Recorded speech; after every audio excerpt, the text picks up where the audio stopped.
An outpouring of emotion on Capitol Hill as Representative Steve Scalise returns for the first time since shooting nearly took his life.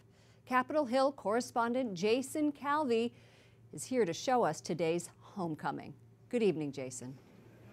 Good evening, Lauren. Congressman Scalise credits God for saving him. 3.5 months of recovery later, and today, crowds lining up in this hallway, senators rushing over from their chamber, and cameras packing in to catch a glimpse of this homecoming.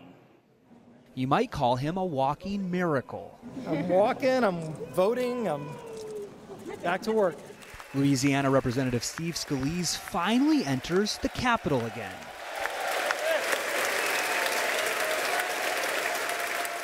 A triumphant return for the House's number 3 Republican. I'm definitely a living example that miracles really do happen. It's been 3.5 months since a gunman shot and injured Scalise and 4 others at a Republican baseball practice in nearby Alexandria, Virginia. The first thing the Catholic lawmaker did that June day was pray. It just gives you that renewed faith in understanding that the power of prayer is something that you just cannot underestimate. Our prayers have been answered. Speaker Paul Ryan calls Scalise an inspiration. What's it like to have him back, Speaker? It's phenomenal. Just phenomenal. Capitol visitors surprised to see the man who could have died.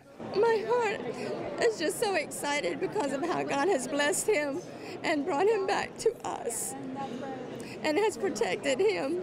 With his wife at his side, Scalise says they're amazed by the acts of kindness.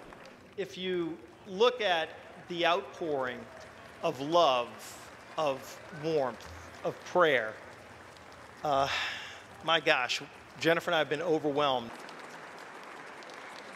And Congressman Scalise says he was most surprised by the outpouring of support from world leaders. He told his fellow lawmakers that people all over the world that depend on freedom are counting on them. Lauren? I watched it on TV, and it did bring chills to see every single person standing and applauding this man. How did Representative Scalise say that the shooting changed him? He says the whole experience only strengthened his faith in God. He praised his wife for holding their family together, and I have to admit it was pretty hard to not get choked up watching this testimony of faith today. Correspondent Jason Calvi on Capitol Hill. Thank you, Jason.